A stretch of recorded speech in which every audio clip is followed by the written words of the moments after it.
पढ़ो 221 का था। किदितं हिणत्य मोक्षा आरंभो वा असंजमो तस्य तदुपरदव्यं निरदो तदमप्पाणं प्रसादयदे उपधिके सद्भावने आरंभ मूर्छा असंयम हो फिर कहो परदाभरत निज आत्म साधे किस तरह। ये गाथा हुई थी क्योंकि इसकी टीका में जो पढ़ा था ना अपन ने कि परिग्रह जो है वो एकांततः बंध का कारण है, जबकि हिंसा को अनेकांतिकपना है ख्याल। माने हिंसा हो नहीं भी हो और जीव हिंसा हो भी और जीव को बंध ना हो, ईर्ष्या समिति पूर्वक चलते हुए मुनिराज को, लेकिन उपधि माने यदि परिग्रह है तो उसे गारंटी से बंध है। ये बात इस गाथा में बताई है बस, और ये बात मैंने कह दी थी। खैर कोई बात नहीं है, अब इसकी टीका पढ़ता हूं मैं। उपधि के सद्भाव में, उपधि माने परिग्रह, उपधि के सद्भाव में ममत्व परिणाम रूप मूर्छा परिग्रह संबंधी कार्य से युक्त होने रूप आरंभ और शुद्धात्म स्वरूप का घातक असंयम होता ही है। यदि परिग्रह है तो निश्चित रूप से मूर्छा रूप परिग्रह है ना, राग द्वेष मोह मिथ्यात्व, तो उसके जीव के नियम से असंयम होगा ही। आत्मा से भिन्न परद्रव्य रूप परिग्रह में लीनता होने के कारण शुद्धात्म द्रव्य की साधकता का अभाव होता है। माने यदि वो परिग्रह है परद्रव्य रूप तो आत्मा की साधना बन ही नहीं सकती है। इस कारण उपधि माने परिग्रह को एकांतता अंतरंग छेदपना निश्चित होता है। तात्पर्य यह है कि उपधि ऐसी है, ऐसा निश्चित करके उसे सर्वथा छोड़ देना चाहिए। इसके लिए मैंने ये भी कहा था कि वो कहते परिग्रह को छोड़े बिना, उपधि को छोड़े बिना वो जाता नहीं है, माना शुद्धोपयोग नहीं होता, ऐसा विद्यासागर जी कहते हैं। और मैंने इसके लिए कहा था कि हाँ, 7वें गुणस्थान के लायक शुद्धोपयोग नहीं होता, जो चौथे 5वें में होता है, जैसे अल्पकाल में होने से कहीं कहीं शुद्धोपयोग न कहकर आत्मानुभूति कहा है, लेकिन वो अंतरंग उपयोग शुद्ध नहीं होता हो, ऐसा नहीं है। इतनी ही है इस गाथा में, ज्यादा कुछ है नहीं, इसलिए आगे बढ़ता हूँ। विगत गाथाओं में उत्सर्ग मार्ग की चर्चा करने के उपरांत यहाँ किसी के कहीं किसी प्रकार की उपाधि अनिषिद्ध भी है, ऐसे अपवाद मार्ग का उपदेश करते हैं। अब देखो मार्ग दो हैं, एक उत्सर्ग और एक अपवाद। ऐसा नहीं है कि ए मुनि उत्सर्ग मार्गी हैं और ए मुनि अपवाद मार्गी है, ऐसा नहीं है। एक ही मुनिराज जब शुद्धोपयोग में हैं तब वे उत्सर्ग मार्गी हैं, और वही मुनिराज जब शुभोपयोग में आते हैं तो वे अपवाद मार्गी हैं। लेकिन 3 कषाय के अभाव रूप परिणति की निर्मलता हो तो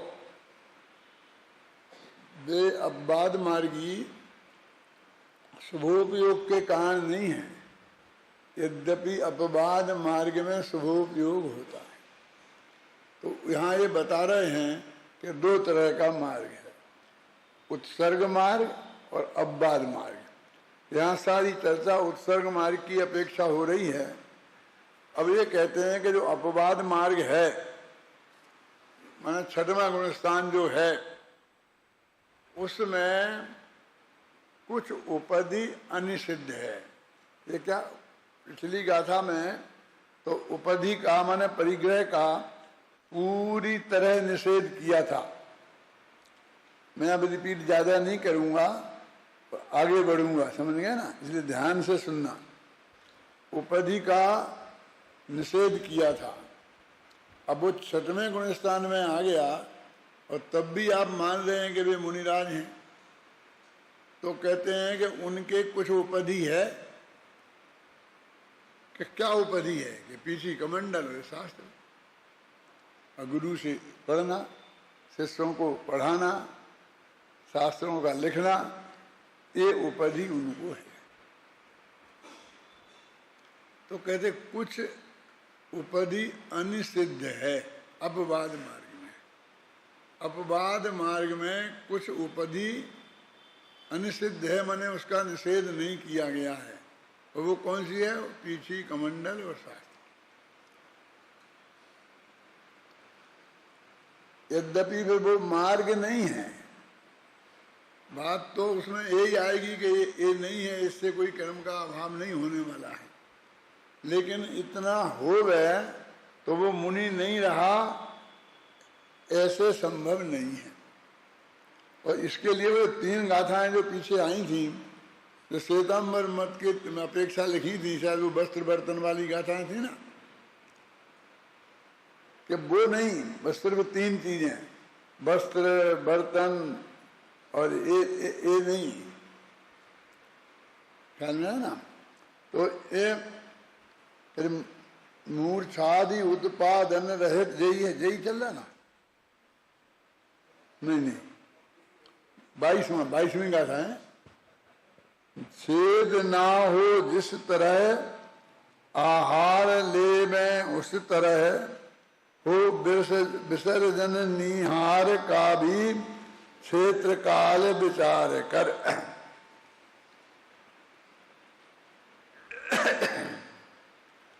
अब वो कहते हैं कि जब वे मुनिराज अब्बाद मार्ग में आवे तो अब्बाद मार्ग में उनके आहार होगा, विहार होगा, निहार होगा, तो इसके लिए उनको ये उपधि बताई गई है। और दिगंबर शास्त्रों में भी उसका निषेध नहीं किया गया है, अनिषिद्ध है ना। और फिर उसने पीछे बहुत तर्क दिए हैं कि वो कमंडलू है और पीछी है, वो ऐसी नहीं है कि जिन्हें कोई बाजार में ले जाए और बेचे तो पैसा खड़ा करे। यदि वो ऐसी होती तो वो चोरी होने का डर था। फिर वो सामायिक में बैठते तो वो चोरी ना हो जाए, क्योंकि उसकी चोरी हो जाने से उनकी लाइफ में बहुत बड़ा डिस्टर्बेंस आता है। ये कल कहा था ना कि फिर वो बिना पीछी कमंडल के चल नहीं सकते हैं, विहार नहीं कर सकते, उनको वहीं बैठना पड़ेगा उपसर्ग मान के, और खुद व्यवस्था में भी नहीं कर सकते हैं। कहाँ जाएं, किससे मांगें?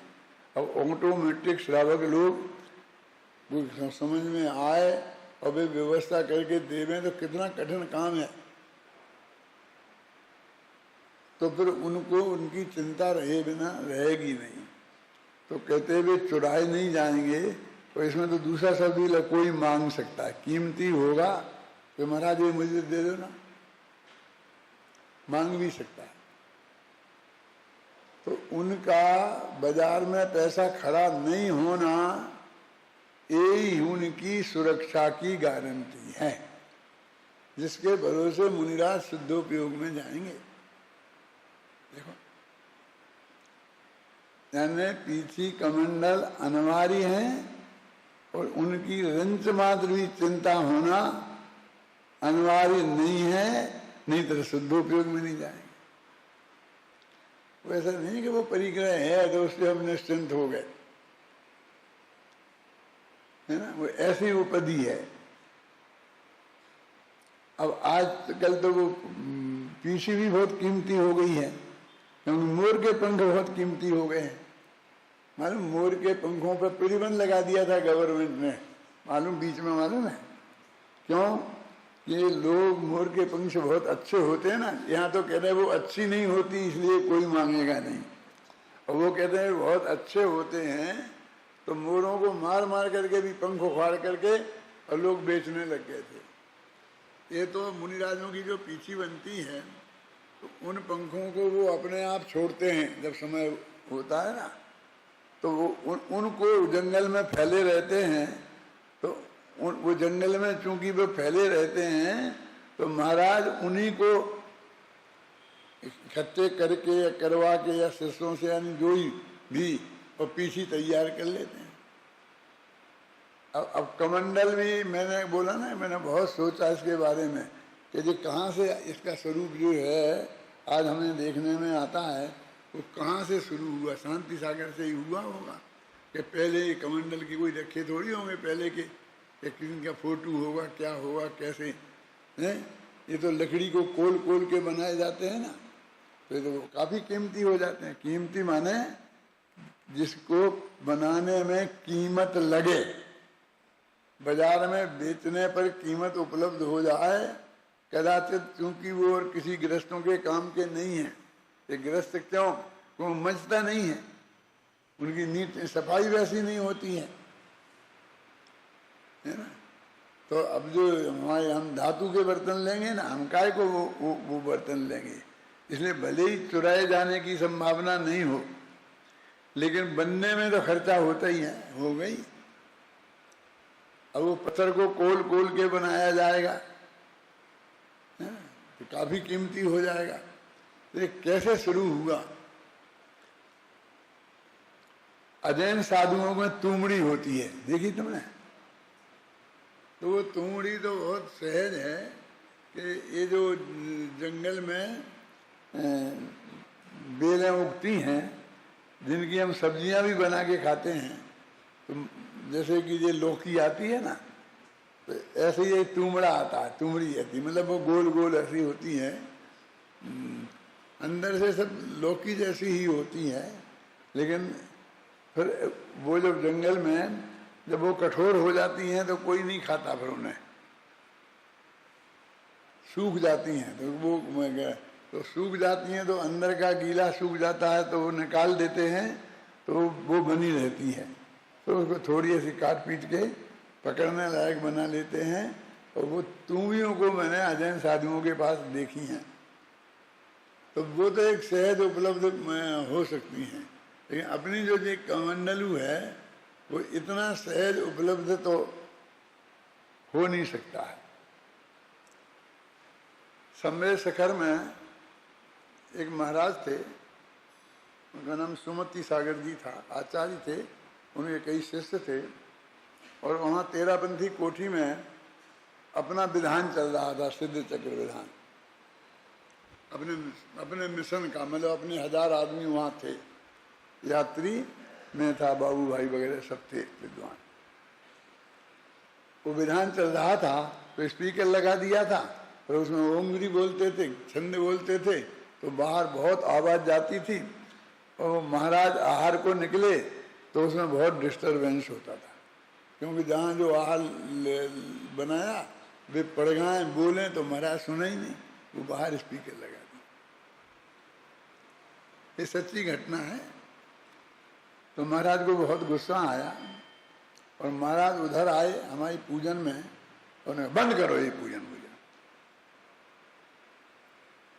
इतना हल्ला हो रहा है, हम आहार को नहीं निकल सकते, ये नहीं हो सकता, वो नहीं सकता। उन्होंने बहुत गुस्से में कहा, बाबू भाई थे, हमने खड़े होकर कहा, भाई साहब सब बंद कर दो पूजन, और नमोकार मंत्र बोलो मन में ही। मैंने कहा महाराज बंद कर दिया, और फिर आप जब आज्ञा करेंगे तब शुरू करेंगे। फिर महाराज गए, आहार हुआ, आहार होने के बाद जब अपनी जगह पहुँचे तो फिर हम और बाबू भाई और जो भी हमारे साथ लोग थे, 2-4 लोग उनके पास गए। मेरी उनकी पहले से मित्रता थी, महाराज से संबंध अच्छे थे, वो तेरापंथी थे, है ना। ये जो गुण सागर आजकल है ज्ञान सागर, इनके गुरु थे वो, इनके गुरु सुनमत सागर के गुरु विष्णुमत सागर थे। तो मैंने उनसे कहा महाराज अब आज्ञा बोलो क्या करना, हम लोग तो सत्य विधान करने आए हैं और बीच में आपने बंद करा दिया है, अब आप जैसी आज्ञा करो हम वैसा करें, अब आप नहीं करो तो हम दूसरे किसी मंदिर में ले जाएं। और वो है ना 3 क्या कौन ढाईदीप क्या है, कौन सा है वहाँ पर वो मध्यलोक, के मध्यलोक में हम ले जाएं और उधर बीच में विधान को उठाना अच्छा नहीं है। अब लेकिन अब आपकी आज्ञा होगी तो हम ले जाएंगे, क्या करेंगे, बोलो क्या करना है। बोले आप नाराज हो गए, दे हो गए। मैं नाराज होने की बात क्या, आपने आज्ञा दे दी फिर क्या करो। बोले ये हल्ला होता है, स्पीकर बाहर मत लगाओ, ये मत करो, ये मत करो, ये तुम सब करो। उनने मतलब हमको परमिशन दे दी कि तुम करो। वो बीच में और क्या हुआ मैं उसे सुनाना नहीं चाहता, जरूरत नहीं है, लेकिन परमिशन मिल गई मतलब। और लेकिन उनने एक शर्त लगा दी कि आज हमारा पीसी परिवर्तन का दिन है तो तुमको उसमें आना पड़ेगा। और बड़े दादा और हम दोनों ही थे तो हमने आज आएंगे। फिर उनका पीसी परिवर्तन का कार्यक्रम हुआ और हम दोनों जने गए। तो उसकी बोली बोली होती है ना पीसी परिवर्तन की, जो करवाता है फिर उसको ही बोली दे देते हैं। तो महाराज ने आज्ञा दी कि आज बोली पीसी परिवर्तन की बोली नहीं होगी और डॉक्टर साहब और बड़े दादा हमको पीसी देंगे। हम कहा ठीक है भैया।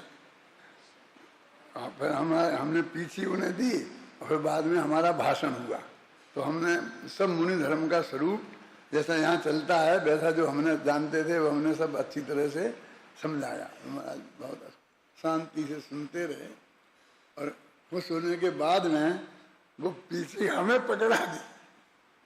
जैसे वो पीसी जो बोली बोलता था ना उसे दी जाती थी तो हमें दे दी। तो वो पीसी हमारे घर में शायद अभी भी रखी होगी और नहीं तो बहुत दिनों तक हमारी बैठक में ही लटकी रही। रखी ले आए हम, क्या करते। पीसी से कोई हमें घृणा थोड़ी है। पीसी कमंडल तो अच्छी चीज है, बहुत सहजता से उपलब्ध होती नहीं है, ख्याल में है ना। और वो सब कार्यक्रम अच्छी तरह संपन्न हो गया। वो तो पीसी की बात आई तो इसलिए मैंने आपको बताई कि लेकिन वो पीसी पे ऐसा नहीं है कि हम दूसरे मुनिराज को दे सकते हैं। वो तो रिजेक्टेड मान हो गया ना पुरानी। कोई मुनिराज को होंगे तो नई पीसी कमंडल उन्हें दिया जाता है, उनको नया भेंट किया और फिर ये पुरानी रिजेक्ट हो गई। वो रिजेक्टेड पीसी हमारे पास आई थी। सब लोगों के घरों में जो बोली लेकर के बदलवाते होंगे वो सबके घरों में होती होगी, वो रखी रहती होगी। तो ये मतलब ये है कि वास्तव में यहाँ जो लिखा है उसमें अत्यंत स्पष्ट है कि वो कीमती नहीं होनी चाहिए। कम से कम कीमत खड़ी नहीं होना चाहिए उससे। बाजार में हम बेचें तो बहुत कुछ कीमत मिल जाए, वैसे तो अभी बोली लगाते हैं ना, बोली तो कीमत ही है ना, और वो लाखों में भी जाए तो मिल गई ना उसकी कीमत।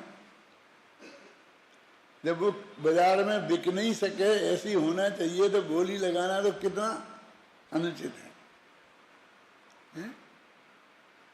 खैर जो भी होगा, अभी यहाँ तो ये कह रहे कि वो ऐसी अनिषिद्ध उपाधि है क्योंकि उसके बिना संभव नहीं है। क्या पीछी के बिना जीव हिंसा से बचना, जितना बचते हैं उतना भी संभव नहीं है।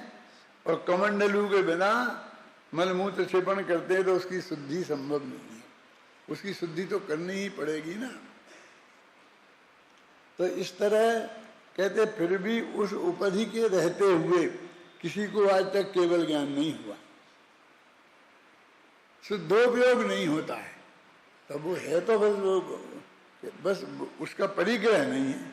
पीछी कमंडल है और उसका परिग्रह नहीं है। और निषेध तो उपाधि का है, माने परिग्रह का है। परिग्रह माने उसके प्रति मूर्छा, कितना बारीक भेद है ना। तो इसको समझना। छेद ना हो जिस तरह आहार लेवे उस तरह हो विसर्जन निहार का भी क्षेत्र काल विचार कर। अभी इतनी सरल है ये पद्यानुवाद कि इसे गद्य में लिखा तो थोड़ा कठिन ही हो जाएगा। आहार निहारादिक, आहार माने भोजन करना और निहार माने लेटन जाना के कारण ग्रहण और विसर्जन में जिस उपाधि का सेवन होता है उसके सेवन करने वाले को छेद नहीं होता। छेदोपस्थापना है ना, तो इसको छेद नहीं माना जाता। वे आहार को जाएं और निहार को जाएं तो उनकी दीक्षा छेद हो गई और फिर वो बाद में जाएंगे। शुभोपयोग में आए तो छेद है, और ऊपर जाए शुद्धोपयोग में तो उपस्थापना है वो निश्चय से, और व्यवहार से तो वो छेद नहीं है। कुछ उनमें गड़बड़ हो जाए जो मुनि धर्म की भूमिका के अनुसार नहीं होना चाहिए वो हो जाए।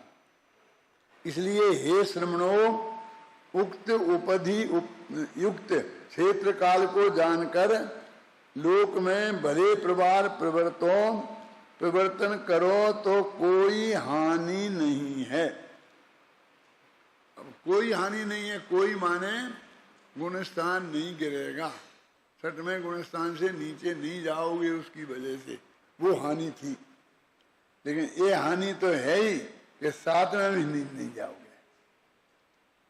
लेकिन अभी बात तो रखने की चल रही ना, तो रखने में कोई हानि है कि नहीं है, इसलिए वो हानि नहीं है। उनने नीचे जाने की अपेक्षा से बात कही है।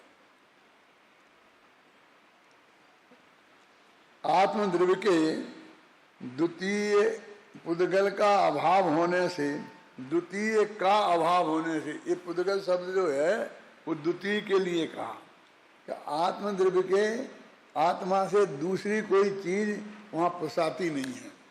तो क्या कि पुद्गल, तो शरीर पुद्गल है ना, का अभाव होने से समस्त ही उपाधि निषिद्ध है।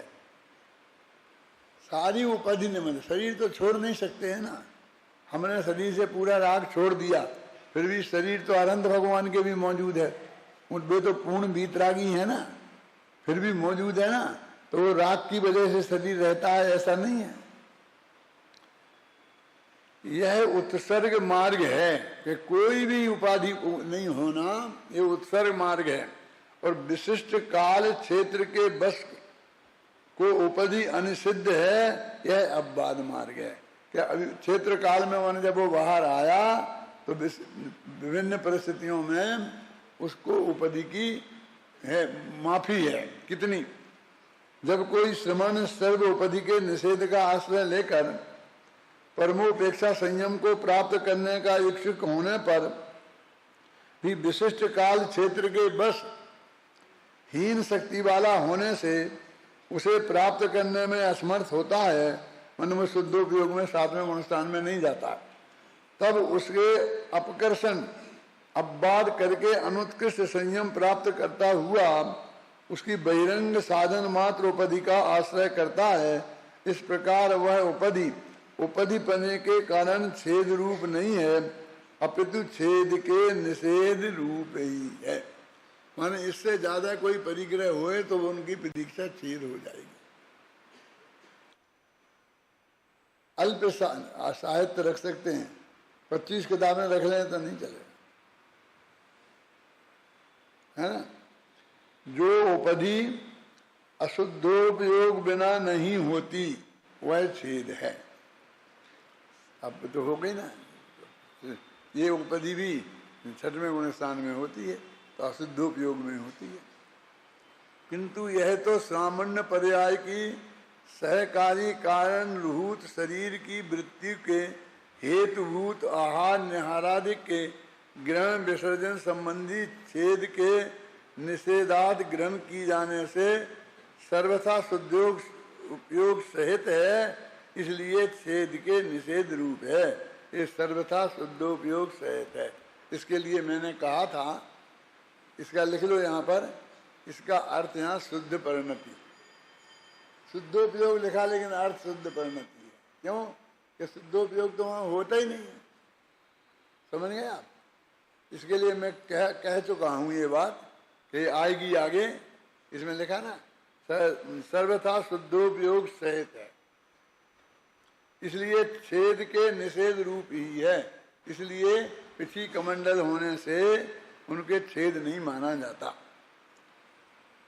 छठवें सातवें गुणस्थान में झूलने वाले मुनिराज जब छठवें गुणस्थान में होते हैं तब अपवाद मार्गी हैं, और जब सातवें या उससे ऊपर गुणस्थानों में होते हैं तब उत्सर्ग मार्गी हैं। उत्सर्ग मार्ग में तो किसी प्रकार के परिग्रह का होना संभव ही नहीं है, किंतु जब वे अपवाद मार्ग में होते हैं तो दया का उपकरण पीछी, शुद्धि का उपकरण कमंडलू और ज्ञान का उपकरण गुरु के वचन। देखो, गुरु उपदेश देवें तो वो भी परिग्रह है, वो सुने तो, और उनकी लिखी किताब पढ़ें तो वही बात है। गुरु के वचन मूल में दिया है, उनके पास पाए जाते हैं, पर उनसे भी उनका एकत्व ममत्व नहीं होता। यद्यपि उनके छठवें गुण स्थान में उपयोग रूप आत्मानुभूति नहीं है, तथापि मिथ्यात्व के मन आत्मानुभूति व मन शुद्धोपयोग नहीं है। तथापि मिथ्यात्व और तीन कसाय चौकड़ी के अभाव रूप शुद्ध परिणति अवश्य है। उसे ही यहाँ शुद्धोपयोग कहा है, लिखा है, ये लिखा है। इस कारण उनके पास पीछी कमंडलू और शास्त्र होने पर भी उनका मुनित्व खंडित नहीं होता। वो बात जो वहां मैंने कही थी वो यहाँ पर लिख भी दी है बोल्ड टाइप में। अब आपके पास तो प्रमाण हो गया ना, अब कोई लड़ेगा तो मेरे से लड़ेगा, देखा जाएगा है? और मेरे से कितने दिन लड़ लेगा, फिर तो मैं रहूंगा नहीं, तो उसको लड़ने का भी कोई साधन नहीं रहेगा, और फिर आगे में प्रमाण के रूप में मौजूद रहेगा। विगत गाथा में अनिषिद्ध उपाधि की चर्चा के उपरांत अब इस गाथा में उसी अनिषिद्ध उपाधि का स्वरूप स्पष्ट कर रहे हैं। अभी बता रहे हैं कि अनिषिद्ध कौन सी उपाधि है, उसका क्या स्वरूप होना चाहिए और क्या उनके पास हो सकता है। ये पिछी कमंडल के बारे में भी कितनी बहस कर रहे हैं। फिर और चीज का होना तो स्वभाव ही नहीं है। एक माला हो गया ना अच्छा मोतियों की बढ़िया, तो उससे सामायिक करने में सुविधा रहेगी ना, क्यों? शुद्धोपयोग के लिए माला की जरूरत है, सामायिक के लिए माला की जरूरत है, और फिर वो भी कीमती। फिर रखें कहाँ, या गले में डाल लें, कमंडल पे डाल दें, या कमंडल के अंदर डाल दें, कि पीछे से लपेट दें, क्या करें? कोई बोलो आप। देखो पढ़ो 223वीं गाथा। अपर कोठम उवधम अपत्थनिचम असंजदचनेहम मोक्षादचरण रहदम केन दुसमणो जदवे अपम मोक्षाद उत्पादन रहित चाहे जिसे न असंयमी अतल्प हो ऐसी उपधि अनिंदित अनिषेध है। तो कहते उपधि जो है वो अनिंदित होनी चाहिए, असंयत जनों और मूर्छा पैदा नहीं करे, ऐसी उपधि होनी चाहिए। नीचे लिखा है टीका में, जो उपधि बंध की सर्वथा असाधक होने से आनंदित है, उससे बंध नहीं होता, तो इसलिए वो अनिंदित है, निंदित नहीं। बंध हो तो निंदित है। संयमी जनों को छोड़कर अन्य किसी के काम की ना होने से असंयत जनों के द्वारा अप्रार्थनीय है। आप समझेंगे ना, असंयत लोग मांगेंगे नहीं, और रागादि भावों के बिना ध्यान की जाने वाली होने से मूर्छादि की अनुत्पादक है। राग से ग्रहण नहीं करते हैं वो लोग। यह उपधि वस्तुतः अनिषिद्ध है, उपादेय है, किंतु उक्त स्वरूप से विपरीत स्वरूप वाली उपधि अल्प भी उपादेय नहीं है। आजकल मैंने लोगों को देखा है कि ऐसी ये मोर पंखों की उतनी बड़ी पीछी तो नहीं जैसे मुनि राजाओं के पास होती है, ऐसे 10-20 पंखों की मिला करके और ऐसी वो बना लेते हैं थोड़ी सी, और ऐसे जो अपन रूमाल रखते हैं सफाई करने के लिए ऐसा करते हैं ना, ऐसा वो रखते हैं और उससे फिर ऐसा सफाई करते हैं, ये करते हैं। और ये ब्रह्मचारी लोग ऐसे हाथ में उसे लिए रहते हैं, मैंने छोटी पीछी का ही रूप हो गया वो। मैंने टोका उन्हें कि नहीं, आप नहीं रख सकते, क्योंकि हमारे मुनियों का चिन्ह है। नहीं नहीं, वो तो उनकी तो अलग होती है, ऐसी होती है, अलग फलग नहीं, मोर के पंखों की होती है, किसने कैसी बना दी ये थोड़ी शास्त्र में लिखा है? मेरा मतलब समझ गया ना। जब मैं धर्म चक्र में घूमता था बाबू भाइयों में जाकर के, रोज ही ना मुझे 2 व्याख्यान करना पड़ते थे हर गांव में। 100 गांवों में गए हम, 100 तीर्थों पे गए थे, सिद्ध क्षेत्रों पर। हर जगह मैंने कम से कम 200 व्याख्यान करे, एक अहिंसा पर और एक धर्म चक्र पर। तो वो धर्म चक्र पर व्याख्यान जो करना पड़ता था, उसमें क्या था कि 4 धर्म चक्र केंद्रीय ने बनाए थे महासमिति ने। तो वो ऐसे बनाए थे ट्रैक्टर मैक्टर पे, और फिर वो धीमी धीमी गति से चलते थे और एक गांव से दूसरे गांव में ले जाते थे, वहाँ बोलियाँ बोलते थे, फिर लोगों को बैठालते थे, तो ये करते थे। हमने बनाया था धर्म चक्र, यहीं जयपुर में सामने जो चौक है ना, इसमें खड़े रह करके गाड़ी खरीद के लाए थे और यहाँ बनवाया था। तो उस धर्म चक्र को वो तेजी से दौड़े 100 किलोमीटर की रफ्तार से। ऐसा धर्म चक्र चाहिए था, क्योंकि हमारी तो यात्रा में साथ में रहना था। तो उस धर्म चक्र को हमने सजाया था और इसमें ऐसा चक्र लगाया था। उनने तो ऐसा चक्र लगाया था, वो स्थायी था, घूमता नहीं था। हमने ऐसा लगाया था जैसे अपन वो पतंग लगा देते हैं और वो घूमती है, ऐसा लगाया था। तो उसमें मैं और बाबू भाई 2 जने बैठते थे, और एक और हमारे भाई थे जो पैसे की थैली लेके संभाल के चलते थे, उनका नाम नाथालाल जी था, हैं नाथालाल जी। वो चलते थे तो वो बैठते थे और कोई नहीं बैठता था, ड्राइवर, और ये धर्म चक्र चलता था। तो धर्म चक्र का स्वरूप सब लोग कहते थे धर्म चक्र ऐसा थोड़ी होता है। धर्म चक्र तो वैसा होता है जैसा वो इंदौर से आया था, जो दिल्ली से आया था। तो हम तो सारे देश में घूमे थे, और उनने तो देश को 4 भागों में बांट लिया था। ये घूम नहीं सकते थे, तो ये उत्तर में घूमेगा, ये पूरब में घूमेगा, ये पश्चिम में घूमेगा, ये मध्य में घूमेगा। और हमारा तो सारा हिंदुस्तान था, क्योंकि हम तो सिद्ध क्षेत्रों की यात्रा करने जा रहे थे। तो जहाँ जहाँ सिद्ध क्षेत्र थे वहाँ वहाँ हम गए। तो लोगों को प्रश्न खड़ा होता था, है? तो मैं ये कहता था कि धर्म चक्र ऐसा नहीं होता है, वैसा होता है। ये आपने कहाँ से जाना? कौन से शास्त्र में लिखा? कोई शास्त्र में फोटो है? धर्म चक्र तो होता ही नहीं है। ध्यान, धर्म चक्र तो जो समोषण में आते हैं ना, जनता सुनती है, उसको बोलते हैं। आता ना, धर्मेंद्र चक्र मधुरी कृत सर्वलोकम, में छंद में रोजाना बोला करता था। देवेंद्र चक्र महिमान अमेय मान,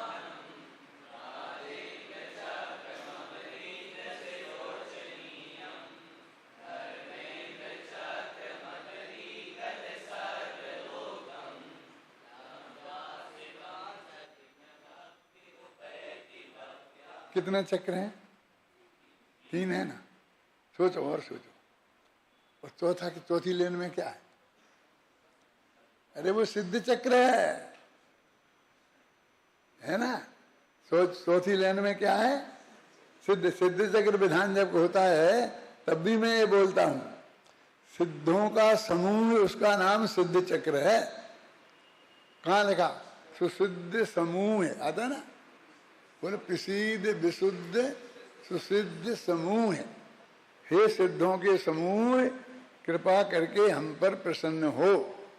प्रसिद्ध माने प्रसन्न हो, सुसिद्ध विशुद्ध विशुद्ध सुशुद्ध स्वरूप आया, ख्याल आया कभी? उसका भी अर्थ में बहुत ढंग से करता था। तो सिद्धों का चक्र समूह में सिद्ध चक्र है।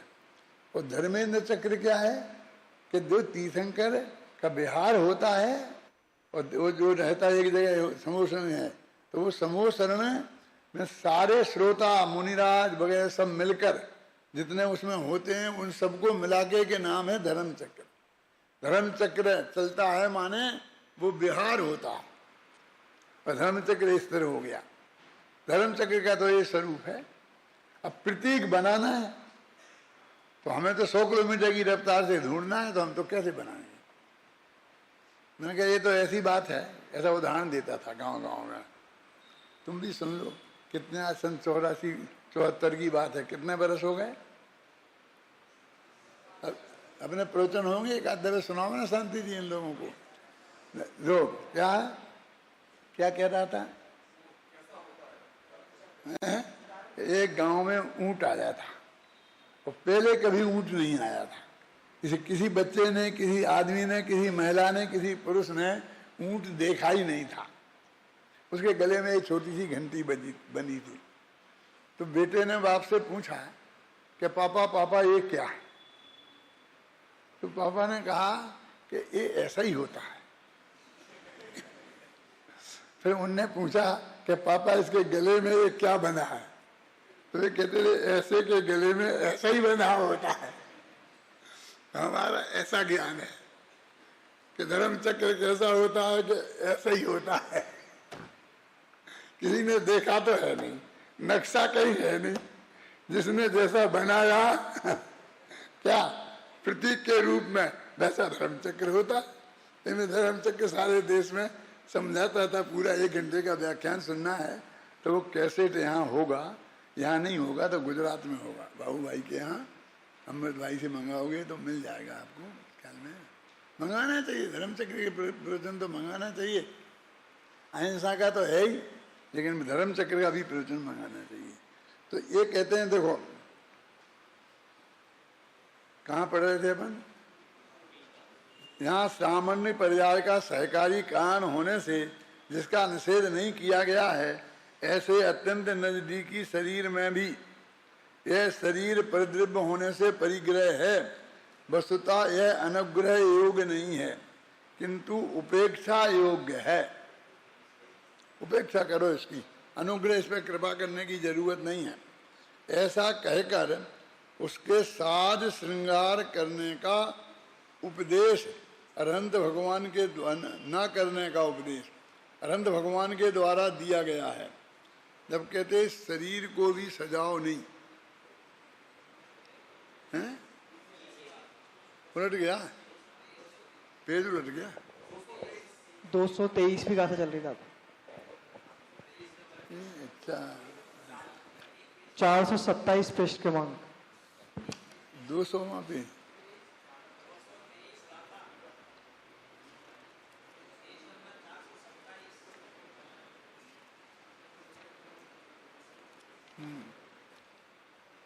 हाँ हाँ हाँ, यहाँ है ना, यहाँ पर रहा। जो उपधि बंध का सर्वथा असाधक होने से आनंदित है और संयमी जनों को छोड़कर अन्य किसी के काम की ना होने से असंयत जनों द्वारा अप्रासनीय है और रागादि भावों के बिना धारण की जाने वाली होने से मूर्छादि की अनुत्पादक है, वह उपाधि वस्तुतः अनिषिद्ध है, उपादेय है, किंतु उक्त स्वरूप से विपरीत स्वरूप वाली उपाधि अल्प भी उपादेय नहीं है। माने ये इनको 3 को छोड़ दिया, फिर कुछ नहीं, किसी कीमत पर भी कुछ नहीं होना। और ये 3 से भी उनने इतनी कृपा कर दी तो वो तुम्हें बंद रुक जाएगा ऐसा मत रहना, और तुम्हारी तरक्की रुक जाएगी ऐसा मत समझना, क्योंकि ये उपाधि रहते हुए साथ में गुणस्थान में नहीं जा सकते। तो रहेगी ना, तो हमने छोड़ दी ना, यहाँ कमंडल रख दिया। अब आएंगे जब साथ में से 6वें में, तब देखेंगे, मिलेगा तो मिल जाएगा, नहीं जो होगा तो देखेंगे। ख्याल में आई ना? अंदर गए तो वो तो छोड़ के ही गए, वो लेके नहीं गए। इस गाथा में मात्र इतनी बात कही गई है। आज घड़ी मत देखना, दूसरे इसके बाद पीरियड मीरियड है, वो समझ लो कि नहीं है ना? जब मुनिराज अब्बाद मार्ग में होते हैं तब उनके पास 3 वस्तुएं हो सकती हैं। दया का उपकरण पीछी, संयम का उपकरण कमंडलू और ज्ञान का उपकरण शास्त्र। ये तीनों वस्तुएं आनंदित, अप्रार्थनीय और रागादि की अनुत्पादक होना चाहिए। पीछी और कमंडलू ग्रस्तों के काम के नहीं हैं, इसलिए उन्हें कोई मांगेगा नहीं, इसलिए अप्रार्थनीय हैं। कीमती नहीं है, इसलिए कोई चुराएगा नहीं, और आकर्षक नहीं है, इस कारण कोई राग को उत्पन्न नहीं करेंगे। महाराज ही को राग उत्पन्न कर दें बहुत ज्यादा बढ़िया हो तो पीछी को भी हाथ फेरते रहते, कमंडल को भी, मतलब राग अंदर से होता है ना, तो ये संभालते रहते हैं ना। ये तीनों में से एक एक ही रखे जाते हैं, तीनों में से दो तो एक एक ही रखे जाते हैं, पीछी और कमंडल, पर शास्त्र अनेक रखे जा सकते हैं, अतः अल्प होना चाहिए ये लिखा। यह कहा क्योंकि अधिक होंगे तो साथ में ले चलना संभव नहीं होगा। यदि उक्त तीनों वस्तुएं ऐसी हों जिन्हें बाजार में बेचकर पैसा कमाया जा सकता है, तो उनकी रक्षा के विकल्प हुए बिना नहीं रहेंगे, क्योंकि उन वस्तुओं की चोरी भी हो सकती है और उन्हें कोई मांग भी सकता है। यह तो आप जानते ही हैं कि मुनिराज प्रातः, दोपहर और शाम को प्रतिदिन 3 बार 6-6 घड़ी सामायिक करते हैं, आत्म ध्यान करते हैं। 1 घड़ी 24 मिनट की होती है। इस प्रकार 2 घंटे 24 मिनट दिन में 3 बार, कुल 7 घंटे और 12 मिनट तक प्रतिदिन आत्म ध्यान करते हैं। यदि पीछी, कमंडलू और पोथी कीमती हुई तो सामायिक के काल में उसकी रक्षा कौन करेगा? उक्त वस्तुओं का गृहस्थों के काम की नहीं होना ही उसकी रक्षा का सबसे बढ़िया उपाय है, निरापद उपाय है। अपने जहाँ अभी भगवान की मूर्ति विराजमान है, स्फटिक मणि की वो आला है ना, उस आले में पहले एक चांदी कदम में आया था, यहाँ सन 67 में चांदी का समय सार। अंदर तो समय सार ऐसा ही रखा था कागज का, ऊपर से कवर चांदी का बनाया हुआ था, वो वहां रखा था। वो चोरी हो गया। चांदी तो चोरी होनी ही हो रही है, समय सार चोरी नहीं हुआ, चांदी का समय सार चोरी हो गया। चोरी हो गया तो हमने ये ऐसा समय सार रख दिया, हमें तो कोई फर्क नहीं पड़ा। मैं बम्बई में पर्यूषण गया तो दादर में पर्यूषण थे, सच्ची घटना है। तो वहाँ गए, वो शांतिलाल जी है ना, ऋषभ दास के लड़के, आप जानते हो शांति जी, उनने एक बढ़िया चांदी का समय सार का कवर बनाया और मुझे भेंट किया सभा में। तो मैंने कहा भाई मैं तो नहीं लूँगा, ये क्या करना। नहीं, वो आपके मंदिर का समय सार चोरी चला गया ना, तो इसलिए ये हम उसकी जगह विराजमान कर दें। आपने ऐसा नंगा समय सार विराजमान कर दिया है ना, इसलिए हमने ये बना दिया आपके लिए ले लेना। मैं नहीं, क्योंकि वो चला गया ना चोरी, अब ये चोरी चला जाएगी, इसकी रक्षा कौन करेगा? मैं नहीं लाया, मेरा तो यही अच्छा, ऐसा ही बढ़िया। ये पढ़ने के काम का तो है, उसे कौन पढ़ता है? वो तो सिर्फ चौकीदारी के काम का है। अब हम हर एक को शास्त्रों को बना के ऊपर से कवर चढ़ाते हैं, फिर उसमें सोना चांदी मरते हैं, फिर उसमें ये कुछ ना कुछ करते रहते हैं। फालतू लोग हैं, क्या करें? कि साहब इसी बोली बोलते हैं तो अच्छे पैसा आते हैं, 2 नंबर का पैसा इकट्ठा हो गया, करें क्या? अब मैं इनको ऐसा तो कह नहीं सकता कि मूर्खों से मैं क्या कहूँ, ऐसा तो मैं कह नहीं सकता। शास्त्र तो जो पढ़ने के काम आए वो है, समझे ना। दीवालों पे रखा दिया, सोनगढ़ में रखा दिया। मैंने कहा वहाँ सोनगढ़ में वहीं बैठ के कि एक आदमी आज तक ऐसा मुझे बताओ कि जिसने आकर इस हॉल में बैठकर इन दीवालों को पढ़कर समय सार का स्वाध्याय किया है? कोई आदमी बताओ? तो पढ़ने के काम के तो है नहीं। नहीं, सुरक्षित हो गया ना, सुरक्षित। अरे सुरक्षित दीवालों पर नहीं होता है, हमारे दिमाग में हो जाए तो सुरक्षित है। देखो सिर्फ कोई पढ़ने ही वाले शिलालेख हैं पुराने, उन्हें आज कोई पढ़ने वाला नहीं है तो क्या काम, ये पत्थर के टुकड़े हो गए ना। ये सुरक्षा करनी हो तो सब लोगों के दिमाग में उतारो समय सार को। वो तो एक उसको ऑर्डर दिया और वो फटाफट मशीन लाया और उसने फटाफट खोद दिए। यहाँ तो इनके दिमाग में खोदने के लिए पसीना निकलता है, बरसों लगते हैं, एक एक गाथा समझानी पड़ती है। हमें नहीं चाहिए, हमें कुछ नहीं चाहिए, ना चांदी का समय सार चाहिए, ना सोने का ये चाहिए, ना ये चाहिए, ना ये चाहिए। वो आता है ना हमारा एक भाई, क्या नाम, मनोज, तो तांबे पे बना दिया, बनाते रहे, क्या क्या करेंगे, जमीन में गाड़ के रखेंगे, ऊपर रखेंगे, दर्शन, हमें दर्शन के लिए भगवान बहुत हैं। ये मूर्तियां हैं ना मंदिर में, हम दर्शन इनके करेंगे ना, हमें दर्शन के लिए नहीं चाहिए, समय सार हमें पढ़ने के लिए चाहिए। लेकिन कैसे जमाना आ गया, अखबार छपता है ना जिसकी एक दिन की भी कीमत होती है, वो छपता है 8 पेपर पे। अपना अभी जनपथ है ना, सबकी फोटो, क्या कुछ अभी क्या जरूरत है, जैसे सब पागल हो रहे थे अपन भी पागल हो गए, फोटों की क्या जरूरत थी। मेरी बात पहुंचा ना वहां तक, ये नहीं आए हो यहाँ छापने वाले। वो छपता 8 पेपर पे, वो समय सार न्यूज पेपर पे। अरे उसका नाम न्यूज पेपर है, न्यूज पेपर पर जनपथ छपना चाहिए और आत्म विद्या विज्ञान 8 पेपर पर छपना चाहिए। समझ में आया ना, समय सार बढ़िया से बढ़िया हम सब मजबूती की दृष्टि से, सुंदरता की दृष्टि से नहीं। पहले मालूम एक गाथा लाल में, फिर ये हरे में, डबल पैसा लग गए, 2 दफे छपाई हो रही है, काहे को फायदा, इसमें ही ब्लैक कर दो ना। मैंने सब बंद किया, मेरे पहले सब ऐसे छपते थे, पहले के रखे होंगे, एक दफे दिखाना, दर्शन कराना शांति जी इनको, वो नीले पीले हरे, मैंने बंद किया सब, काहे को बेकार।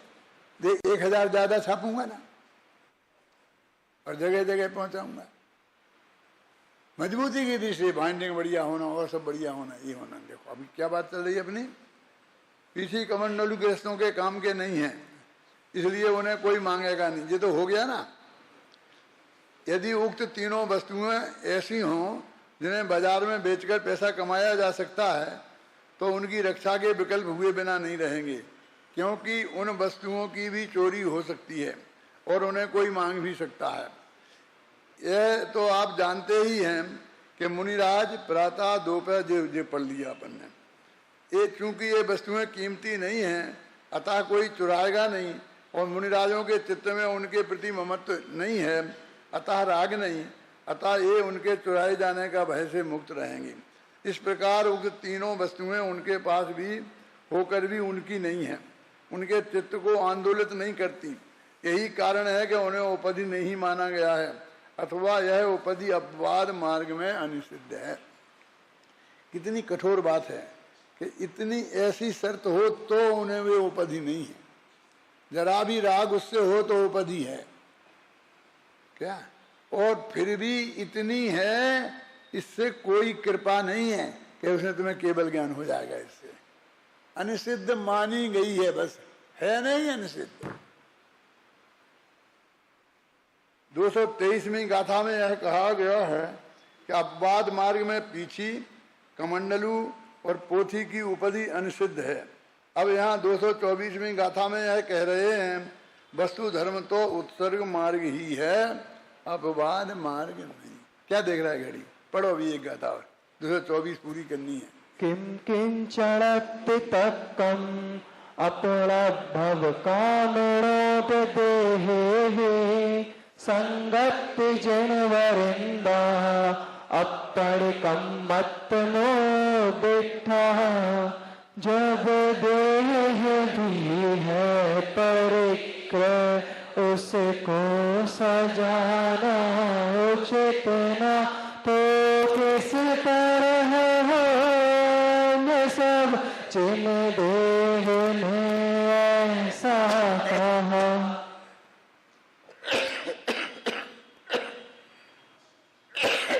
अर्थ करने की जरूरत है। इस शरीर को सजाना भी उचित नहीं है, तो फिर और परिग्रह की हम बात क्या कहें। देखो, सजाना माने अब महाराज के कंगा बंगा तो है नहीं, ये भी सजाना है, समझे ना। एक महाराज हैं, 36 चश्मा उनको ऐसे इससे बढ़िया बढ़िया लाख लाख रुपए की, ये क्या क्या बोलते इसको, और आज ये कल ये 5 ये ऊपर का फोटो में ये चश्मा, दूसरी में ये, तीसरी में, कहाँ रखते होंगे, कौन ले जाता है, कौन से कहाँ चलता होगा। चश्मा रखना क्या नहीं रखना अभी तो ये प्रश्न है, हैं? क्या शरीर को सजाना, देखो जब देह भी है परिग्रह, उसको सजाना उचित ना, तो किस तरह हो अन्य सब जन्देव न, पर अन्य परिग्रह की बात हम कैसे कर सकते हैं। यहाँ सामान्य पर्याय की सहकारी कारण होने से जिसका निषेध नहीं किया गया है, ऐसे अत्यंत नजदीकी शरीर में भी यह शरीर परिद्रव्य होने से परिग्रह है, वस्तुतः यह अनुग्रह योग नहीं है किंतु उपेक्षा योग्य है, ऐसा कहकर उसका साज श्रृंगार नहीं करने का उपदेश अरहंत भगवान के द्वारा दिया गया है।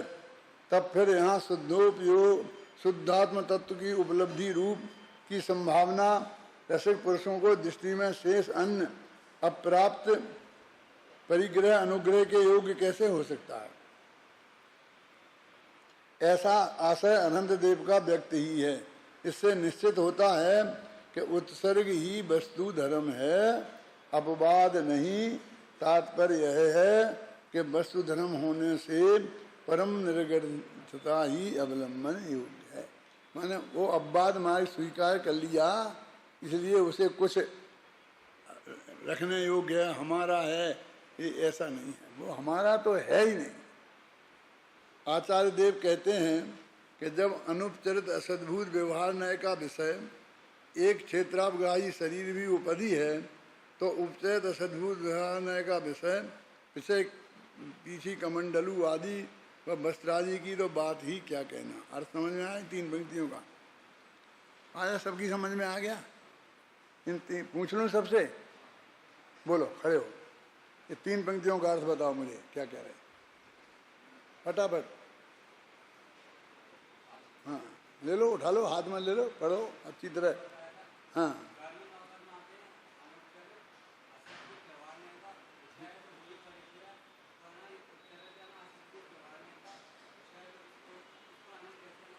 ये तुम बताओ, खड़े हो जल्दी, बताओ।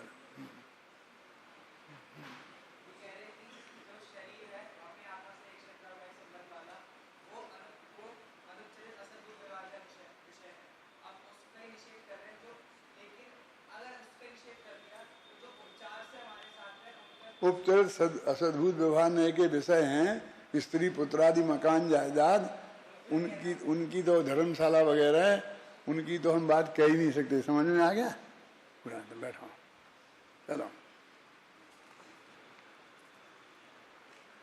शरीर की स्थिति तो यह है कि उसे छोड़ा नहीं जा सकता, पर उनमें से अपनत्व तो तोड़ा जा सकता है। यही कारण है कि आचार्य देव उसका उदाहरण देकर अन्य परिग्रह का पूर्णता निषेध कर रहे हैं। अब आचार्य जयसेन की टीका में जो गाथाएं हैं उनका पर प्रवचन जब आएंगे तब करेंगे। कब? 15 सितंबर को मैं आऊँगा, और यदि प्रवचन करने लायक रहा तो 16 से प्रवचन शुरू कर दूंगा, और नहीं तो जो होगा सो होगा। क्या ये जो गाथाएं हैं इसके बाद में 20 से, ये 20 वो नहीं है अपनी गाथाएं, अपनी तो 24 है। ये 20 से लेकर के जो ये गाथाएं हैं इस पे मैं ज़्यादा नहीं बोलूँगा, बस पढ़ूँगा। आप समझ गए ना? और एक आध कुछ कमेंट्स करना होगा तो करूँगा, और बाकी आगे बढ़ जाऊँगा।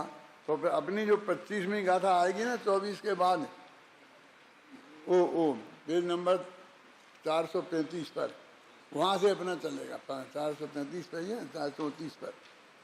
क्या ये लोग तुम पढ़ लेना, ये श्वेतांबर मत की दृष्टि से वर्णन है और इसमें ज़्यादा है भी नहीं। इसमें गाथाएं लिखी, उनका अर्थ लिखा सामान्य भाषा में, और मैंने पद्यानुवाद किया था, वो है। बाकी टीका में कोई खास है नहीं, उसी बात को दोहरा दिया गया है। तो एक तरह से अपने 24 गाथा तक माने ये भी हो गई, और अब अपनी जो आएगी 225वीं गाथा, वहाँ से अपना आरंभ होगा।